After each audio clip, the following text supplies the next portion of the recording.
And thanks for staying with us here on Breakfast Central. We are broadcasting live from Lagos, Nigeria. June 12 marks a significant day in the history of Nigeria's political affairs. Well, right now as we speak to you, the President Bola Tinubu is addressing the nation, and we'll take that address right away.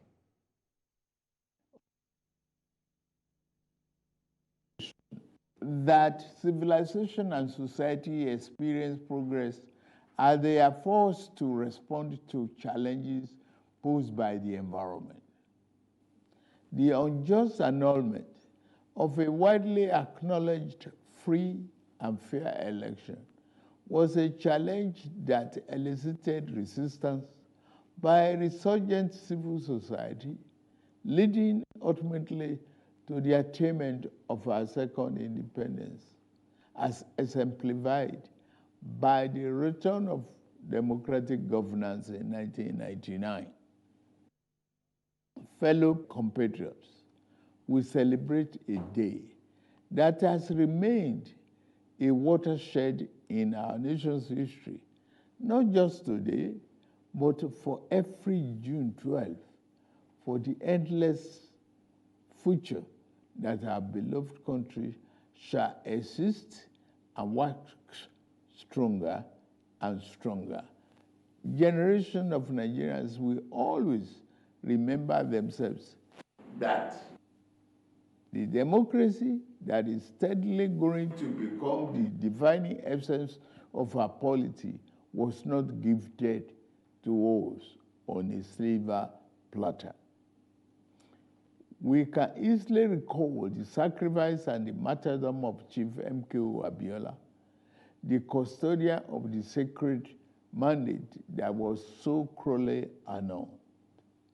He sacrificed his life in unyielding patriotic defense of the ideals of democracy, as symbolized in his choice by his fellow countrymen and women as their duly elected president. There was an easier choice for him. It was to forgo the justice of his cause and opt for the path of ease and capitulation in the face of the tyranny of power. To his eternal credit and immortal glory, Abiola said no. He demonstrated the time-tested eternal truth that there are certain ideals and principles that are far more valuable than life itself. Every day on this day, down the ages, we will recall the several heroes of democracy, such as Kudirat Abiola, wife of Chief Abiola, who was brutally murdered while in the trenches fighting on the side of the people. We remember Pat Alfred Rewani, one of the heroes of our independence struggle, and Major General Shehu Musaya Adua, retired, who was silenced by the military junta while in pursuit of democracy. They gave their yesterday for the liberty that is ours today. The point is that we must never take this democracy for granted. We must forever jealously guard and protect it like a precious jewel. For a people can never truly appreciate the freedom and the right democracy guarantees them until they lose it. We have transferred the dark, thorny part of dictatorship before, and those who experience it can readily testify to the unbridgeable gap between the dignity of freedom and the humiliation and degradation of tyranny.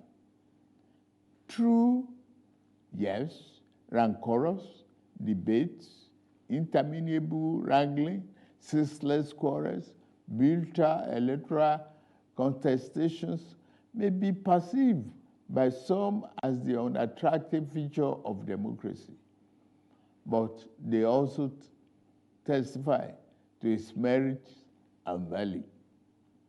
This year, we held the 7th in the cycle of elections that have become sacred ritual of our democratic practice in this dispensation since 1999. That the polls were intensely contested is in itself positive evidence that democracy is well and alive in our land. It is only natural that even as those who won and experienced victory in various elections are elated and fulfilled, those who lost are disenchanted and disappointed. But the beauty of democracy is that those who win today can lose tomorrow, and those who lose today will have an opportunity to compete and win in the next rounds of elections. Those who cannot endure and accept the pains of defeat in elections do not deserve the joy of victory when it is their turn to triumph.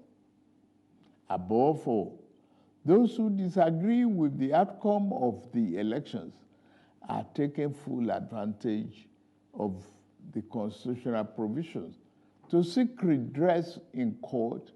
That is one of the reasons why democracy is the best form of government invented by man. For Chief M.K.O. Abiola, the symbol of this day, in whose memory June 12 became a national holiday, democracy is eternal. It is about rule of law and vibrant judiciary that can be trusted to deliver justice and strengthen institutions. It has become imperative to state here that the unnecessary illegal orders issued to truncate or abridge democracy will no longer be tolerated. The recent harmonization of the retirement age of the judicial officers is meant to strengthen the rule of law, which is a critical pillar of democracy. The reform has just started. The democracy that will yield right dividends to the people who are shareholders means more than just freedom of choice and right to get people into elective offices. It means social and economic justice for our people. To the winner of June 12 democracy offers the best chance to fight and eliminate poverty. 30 years ago, he christened his campaign manifesto, Farewell to Poverty, because he was convinced that there is nothing defined about poverty. It is a man-made problem that can be eliminated with clearly thought out social and economic policies. It is for this reason that in my inauguration address on May 29, I gave effect to the decision taken by my predecessor in office to remove the fuel subsidy, the albatross, and free up the collective use of much needed resources, which had hitherto been pocketed by a few rich. I admit the decision will impose extra burden on the masses of our people. I feel your pain. This is one decision we must bear to save our country from going under and take our resources away from the stranglehold of a few unpatriotic elements. Painfully, I have asked you, my compatriots, to sacrifice a little more for the survival of our country, for your trust and belief in us, I assure you that your sacrifice shall not be in vain. The government I lead will repay you through massive investment in transportation, infrastructure, education, regular power supply, healthcare, and other public utilities that will improve the quality of lives. The democracy MK Abiola died for is one that promotes the welfare of the people over personal interests of the ruling class, and one where the governed can find personal fulfillment and happiness. That is the hope MK Abiola ignited throughout our country in 1993. On this year's Democracy Day, I enjoy all of us, to rededicate ourselves to strengthening this form of government of free people that has been our guiding light these past 24 years.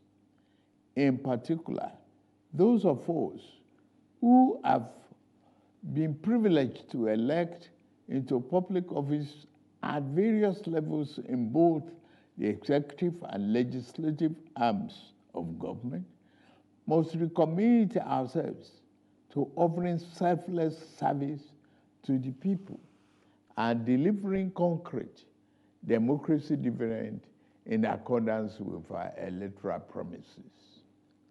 On my part and that of my administration, I pledge anew our commitment to diligently fulfilling every component of our electoral pact with the people, the Renew Hope agenda. We shall be faithful to truth, faithful to equity, and faithful to justice. We shall exercise our authority and mandate to govern with fairness, respect for the rule of law, and commitment to always upholding the dignity of all our people. On this note, I wish us a happy Democracy Day celebration and pray that the light of liberty shall never be extinguished in our land. Thank you all, and may God continue to bless the Federal Republic of Nigeria.